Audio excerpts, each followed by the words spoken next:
Welcome back to simply with Tamil. நான் உங்கள் அமிழ்தன். இன்றைக்கி நம்ம பேக் ரூம்ன்ற படத்தை தேட்டரில் போய் பார்க்க போகிறேன். படம் எப்படி இருக்குது அப்படின்றத இந்த வீடியோவில் நீங்கள் பார்க்க போகிறீங்க. ஸோ இந்த படம் வந்து நல்ல ரிவ்யூ வந்திருக்கு அப்படின்னு நிறைய பேர் சொல்கிறாங்க. ஸோ நான் பார்க்குறேனே, பார்த்துட்டு எப்படி இருக்குன்னு நான் சொல்கிறேன். ஸோ வாங்க வீடியோக்குள்ளே போகலாம்.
ஃபைனலி பேக் ரூம்ஸ் படம் பார்த்து முடிச்சிட்டேன்.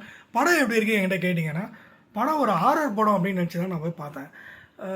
ஸ்டார்டிங்லேருந்து ஒரு ஃபவுண்டட் ஃபுட்டேஜ் மாதிரி பயங்கரமாக காமிச்சாங்க.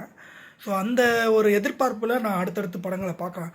லைக் போகும்போது எனக்கு கொஞ்சம் ஃபஸ்ட் ஹாஃபு சரி, இதுக்கப்புறம் செகண்ட் ஹாஃபில் நல்லாயிருக்கும் போல் அப்படின்னு நினச்சி தான் நான் போனேன். பட் செகண்ட் ஹாஃபில் ஃபுல் ட்ராப் அவுட்டு.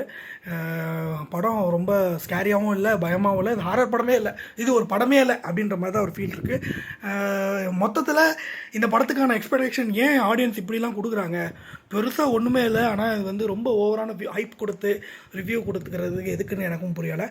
ஸோ நல்ல வீடியோவாக இருந்தால் தயவு செஞ்சு நல்ல படம் அப்படின்றத கொஞ்சம் வீடியோவில் சொல்லுங்கள். நல்லா இல்லைன்னா நல்லா இல்லைன்னு சொல்லுங்கள், பிரச்சனையே இல்லை.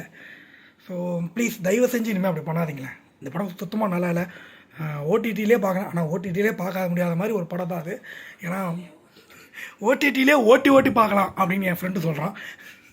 காரணம் என்ன அப்படின்னா, பேய் படம்னு நினச்சி தான் நாங்கள் போனோம். ஆனால் கடைசி வரைக்கும் பேயே காட்டல, பயமாகவும் இல்லை, பேய் படமாகவும் இல்லை. என்ன பண்ணுறது? சரி, இதே மாதிரி ஒரு நல்ல வீடியோவில் சந்திக்கிறேன். And then bye from simply with Tamil.